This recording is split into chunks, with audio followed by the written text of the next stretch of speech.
Bismillahirrahmanirrahim. Assalamualaikum warahmatullahi wabarakatuh. Innal hamdalillah nahmaduhu wa nasta'inuhu wa nastaghfiruh wa na'udzu billahi min syururi anfusina wa min sayyiati a'malina may yahdihillahu fala mudhillalah wa may yudhlil fala hadiyalah. Asyhadu an la ilaha illallah wa asyhadu anna Muhammadan 'abduhu wa rasuluh la nabiyya wa la rasula ba'dah amma ba'd.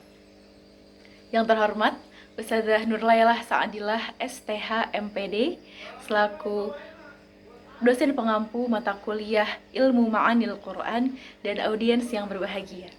Perkenalkan, saya Rikza Sitanar Syamba, mahasiswi Prodi Ilmu Al-Quran dan Tafsir semester 6 Universitas Ibnu Khaldun Bogor. Pada kesempatan kali ini, saya akan membahas turunan dari ilmu balaghah, yakni ilmu Ma'anil Quran yang mencakup pembahasan mengenai ijaz, itnab, dan juga musawah. Penjelasan ini akan saya pertegas juga dengan kitab yang menyertainya, yakni kitab Jauharul Maknun, karya Syekh Abdurrahman Al-Ahdari. Nah, seperti yang saya singgung di awal tadi, bahwa ilmu balaghah ini mencakup 3 fan keilmuan, yakni ilmu ma'ani, ilmu bayan, dan juga ilmu badi'. Maka fokus yang kali ini kita akan bahas yakni mengenai ilmu ma'anil Quran pada pokok pembahasan ijaz, itmab, dan juga musawah. Sebelum lanjut pada pembahasan, mari kita kupas terlebih dahulu arti dari ilmu balaghah dan dari ilmu ma'ani dulu. Jadi, ilmu balaghah ini adalah cabang ilmu bahasa Arab yang mempelajari tentang keindahan dan kejelasan penyampaian pesan makna sesuai dengan konteks. Ilmu ini juga mengkaji makna yang terkandung dalam bahasa Arab, baik yang tersurat maupun yang tersirat. Nah, secara etimologi, sekarang sudah ke pembahasan ilmu ma'ani ya. Kata ma'ani adalah bentuk plural dari kata ma'ana. Nah, kata ma'na sendiri ini berarti inti atau pusat dari sesuatu gitu ya. Sehingga makna suatu ungkapan adalah maksud dari perkataan. Nah, kemudian secara terminologi, ilmu ma'ani ialah sebuah cabang ilmu balaghah dalam ilmu yang dengannya kita bisa diketahui hal, ihwal, lafaz dalam bahasa Arab yang sesuai dengan konteksnya. Ini pendapat dari Al-Qazwaini. Kemudian menurut Ahmad Hashimi dalam Jawahir Al-Balaghah, ilmu ma'ani ini adalah pokok-pokok kaidah yang mempelajari tentang perkataan bahasa Arab sesuai dengan tuntutan situasi dan juga kondisi. Jadi, dalam susunan kalimat bahasa Arab itu modelnya seperti penggunaan takdim atau takhir, kemudian penggunaan ma'rifat atau nakiroh, atau yang zahir atau yang dihadzaf, dan lain sebagainya. Atau situasi dan kondisi itu contohnya seperti mukhatabnya itu apakah dalam keadaan kosong, tidak tahu informasi tersebut, apakah mukhatab tersebut dalam keadaan ragu, atau mukhatab tersebut tidak percaya atas informasi tersebut, seperti itu. Lalu, untuk apa sih kita belajar ilmu ma'ani? Nah, manfaatnya yang pertama ialah untuk mengetahui mukjizat Al-Quran ya, dari aspek kebagusan dan juga keindahan diksinya atau susunan kata kalimatnya dan sentuhan akal dan juga kolbu. Yang kedua, untuk menguasai rahasia-rahasia ketinggian dan kefasihan bahasa Arab, baik dari aspek syair maupun frasanya gitu. Kemudian yang ketiga, dengan mempelajari ilmu ma'ani ini kita dapat membedakan mana ungkapan yang benar, mana ungkapan yang tidak benar, atau ungkapan yang indah atau yang biasa saja.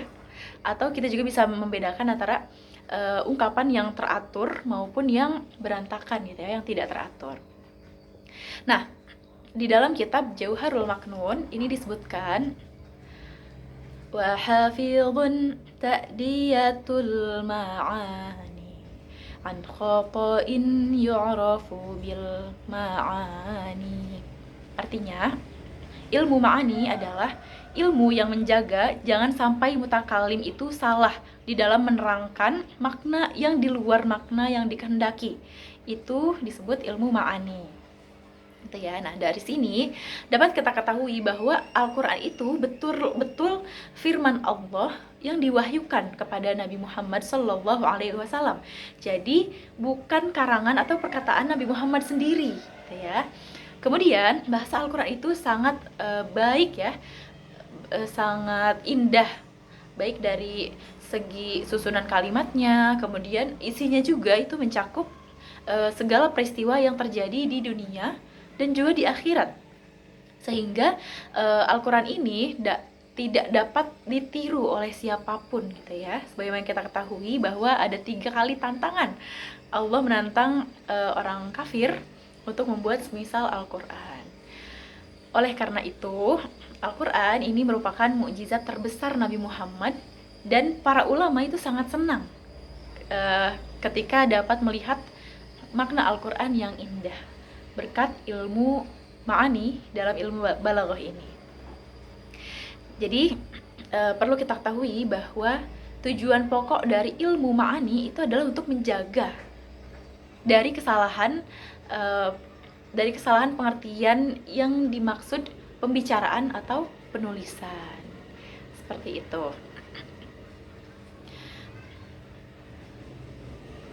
Kemudian selanjutnya, di dalam ilmu ma'ani ini terdapat kalam ijaz, kalam idmad, dan juga kalam musawah. Yang akan kita bahas terlebih dahulu ialah kalam ijaz. Nah, al-ijaz itu berbeda dengan i'jaz ya. Kalau ijaz seperti yang kita ketahui itu adalah aspek kemukjizatan Al-Qur'an gitu. Seperti diantaranya yang pertama, bentuk susunannya yang indah ya, menakjubkan. Kemudian kedua, uslubnya itu asing gitu ya. Jadi metode susunan dan pemotongan kalimat ini berbeda dengan yang biasa digunakan oleh masyarakat pada umumnya, masyarakat Arab waktu itu ya. Kemudian yang ketiga, isinya ini mencakup hal-hal yang gaib ya, yang supranatural gitu ya, yang sudah terjadi dan yang belum terjadi gitu. Kemudian yang nantinya akan benar-benar terjadi seperti apa yang telah diberitakan di dalam Al-Quran gitu. Yang keempat, ini juga Al-Quran memuat tentang umat terdahulu dan juga syariat yang berlaku dan hanya bisa diketahui oleh sebagian orang Yahudi gitu ya. Nah, akan tetapi gitu ya, Rasulullah ini mampu menceritakan sesuai dengan keadaannya. Padahal seperti yang kita ketahui ya, bahwa Rasulullah ini adalah ummi. Jadi tidak menyaksikan dengan kedua mata peristiwa tersebut gitu, tapi Rasulullah bisa menceritakannya gitu. Nah, kalau yang tadi ijaz, sekarang yang kita bahas adalah ijaz, al-ijaz. Ijaz itu bermain pada susunan struktur kata gitu ya. Jadi, ijaz ini adalah keterangan atau penjelasan dari sebuah makna kata atau lafaznya itu sedikit, tapi maknanya luas. Jadi lafaznya sedikit, tapi maknanya luas gitu ya. Jadi kalau dalam bahasa Indonesia mungkin itu seperti peribahasa ya. Jadi kata-katanya atau kalimatnya itu sedikit, tapi memiliki makna yang luas dan lebih banyak daripada lafaz atau katanya. Seperti itu. Kemudian ijaz ini terbagi menjadi 2. Ada ijazul qasru dan juga ijazul hadfu. Yang pertama akan kita bahas adalah ijazul qasru. Ijazul qasru ialah maknanya melebihi luas dari kalimat tanpa adanya hadzaf atau tanpa adanya pembuangan, tanpa adanya kata yang digugurkan, yang dihilangkan gitu ya. Nah, meskipun kalimatnya pendek, tapi meskipun lafadznya pendek, kalimatnya pendek, tapi maknanya ini tetap terjaga. Seperti itu. Ini contohnya pada Quran Surah Al-A'raf ayat 54. Ala lahul khalqu wal amr. Nah, Kata al-khalqu di sini ini artinya pencipta. Ini mengandung makna bahwa semua atau segala hal yang ada yang berkaitan dengan penciptaan makhluk ya. Jadi bukan hanya satu, tapi banyak. Itu mencakup mungkin baik langit dan bumi, manusia, hewan, tumbuhan, dan lain sebagainya. Kemudian kata al-amru ini artinya urusan. Nah, urusan ini mencakup urusan seperti hidup dan mati, kemudian senang dan bahagia, perasaan lainnya, dan lain sebagainya. Kemudian contoh berikutnya, ini ada di Quran surah Al-Ghasyiyah. Laisa lahum ta'amun illa min dhari'. Nah, kata dhari' ini artinya itu adalah pohon berduri. Arti katanya. Tapi ternyata ada makna yang lebih luas lagi dari kata dhari'. Gitu. Nah, kata dhari' ini menjelaskan peristiwa atau peristiwa tentang orang kafir yang kelak di neraka jahanam itu ketika mereka haus lalu minta air kepada Allah gitu ya, maka mereka akan diberi atau disiram isqauna dengan mata air yang sangat panas, al-hararah. Begitupun ketika mereka meminta makan gitu ya, maka mereka akan diberi makanan yang buruk sampai-sampai mereka itu diberi darah, diberi nanah. Na'udzubillah min dzalik. Kalau tadi ijazul qasru, sekarang kita bahas ijazul hadfu, yakni membuang sebagian kalimat atau ada kata yang disembunyikan gitu ya, tidak ditampakkan. Contohnya ialah pada Quran surah Yusuf ayat 82. Was'alil qaryatil lati kunna fiha. Nah, pada contoh ini tidak disebutkan atau dihadzaf, ada lafaz yang dihadzaf gitu, yakni lafaz ahlu. Nah, ini sebenarnya kalimat asalnya ialah was'ali ahlul qaryah. Was'ali ahlul qaryah, bukan was'alil qaryah. Kata ahlu ini dibuang. Di sini karena seseorang itu tidak mungkin kan bertanya kepada desa, akan tetapi seseorang itu pasti akan bertanya kepada penduduk yang ada di desa tersebut, seperti itu. Kemudian contoh selanjutnya ialah pada kata yuhaddunallah. Nah, di sini hanya lafaznya pendek ya. Nah, di sini sebenarnya ada kata asalnya, yakni yuhadduna amrullah. Jadi yang ditentang itu bukan Allah langsung ya. Di sini ada kata amru yang dihadzaf, yang tersembunyi atau tertutup gitu ya. Jadi yang ditentang itu bukan Allah, akan tetapi bukan Allah langsung gitu ya, akan tetapi amrullah, yakni perintah Allah. Kemudian ada contoh lainnya pada kata kadzalikal adzab wal adzabul akhirati akbar. Nah, di sini juga ada kata yang di mahdzuf gitu ya, yakni kata ad-dunya. Jadi di sini disebutkan kadzalikal adzab. Nah, azab di sini adalah azab di dunia gitu ya, karena setelahnya itu disebutkan wal adzabul akhirati akbar. Nah, diceritakan di sini bahwa setelah azab dunia gitu ya, itu ada azab akhirat yang lebih besar. Kemudian ada lagi contoh lain, yakni wa ya'mal salihan. Bisa kita ketahui kata salihan di sini ialah kata sifat gitu ya. Akan tetapi yang dimaksud di sini adalah wa ya'mal amalan salihan. Jadi kata yang dihadzaf, dimahdzuf itu adalah kata amalan. Jadi meskipun kata amalan ini tidak disebutkan dalam ayat ini, tapi yang dimaksud dalam ayat ini ialah barang siapa yang mengerjakan amal sholih, seperti itu. Masuk pada pembahasan yang selanjutnya, yakni tentang itnab. Nah, itnab ini adalah ungkapan yang sangat panjang ya. Ungkapannya panjang, lafaznya panjang, tapi maknanya pendek. Ini kebalikan dari al-ijaz tadi. Nah, dari makna yang sangat pendek itu ada tujuannya. Contohnya menguatkan atau mengokohkan makna. kemudian menetapkan serta memperjelas pengertian gitu ya. Nah, itnab ini terbagi menjadi beberapa bagian, sangat banyak. Yang pertama, penyebutan lafaz yang khusus setelah lafaz yang umum. Contohnya, hafizu 'alas salawati was salatil wusta. Hafizu 'alas salati was hafizu 'alas salawati was salatil wusta. Yang umum dulu, baru yang khusus. 'Alas salawati, salat gitu ya, banyak, dan peliharalah salat wusta. Ya, ini salat asar ya. Jadi setelah as-salawat disebutkan lagi secara spesifik as-salatil wusta. Seperti itu.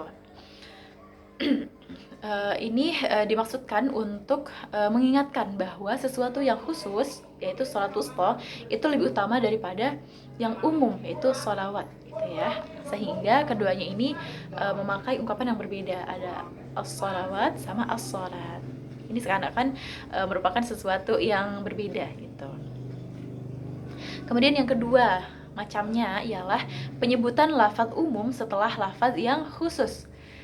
Ini bertujuan agar dapat mencakup seluruh isi dan juga menganggap penting lafaz yang khusus ini karena disebut 2 kali gitu, dalam bentuk umum, kemudian setelahnya disebutkan dalam bentuk khusus. Contohnya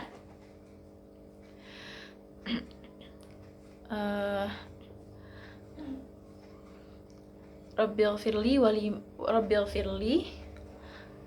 walidayya waliman dakhala baiti lit-taifin wal mu'minina wal mu'minat. Ya Tuhanku, ampunilah aku, ibu bapakku, dan orang-orang yang masuk ke rumahku dengan beriman dan semua orang yang beriman, baik laki-laki dan perempuan. Nah, di sini disebutkan dulu bentuk khusus ya, bentuk khusus, kemudian baru bentuk umumnya. Kemudian macam yang ketiga ialah penjelasan setelah ada kesamaran. Ini bertujuan untuk memantapkan berita pada pendengar gitu ya, karena telah disebutkan 2 kali gitu ya. Jadi penegasan gitu ya. Yang pertama itu dengan bentuk yang samar atau global gitu ya. Yang kedua dengan bentuk jelas dan terperinci. Kemudian yang keempat ialah pengulangan atau takrir. Ini bertujuan untuk menguatkan dan memantapkan hati pendengar gitu ya. Contohnya, kalla saufa ta'lamun. Kemudian diulang lagi. Tsumma kalla saufa ta'lamun. Seperti itu. Kemudian macam yang kelima ialah istirab, yaitu membuat kalimat penyela gitu ya, antara bagian dari satu kalimat atau antara 2 kalimat yang saling berhubungan maknanya gitu ya.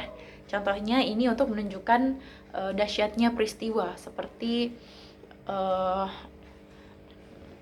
tentang firman Allah yang tentang kemuliaan Al-Qur'an gitu. Wa innahu laqasamul law ta'lamuna 'azim. Nah, ini ada kalimat penyela. Itu jumlah mu'taridah gitu tentang kemuliaan Al-Qur'an.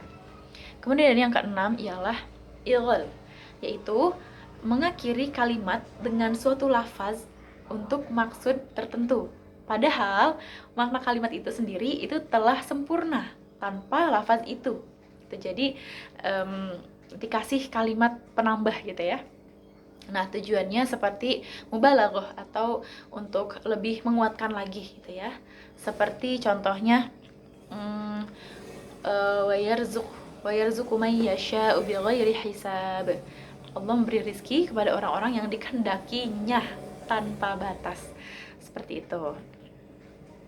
Kemudian yang ketujuh ialah tadhyil, yaitu mengiringi suatu kalimat dengan kalimat yang lain yang tujuannya untuk menguatkan apa yang tersurat gitu ya, atau yang tersirat dari kalimat yang pertama.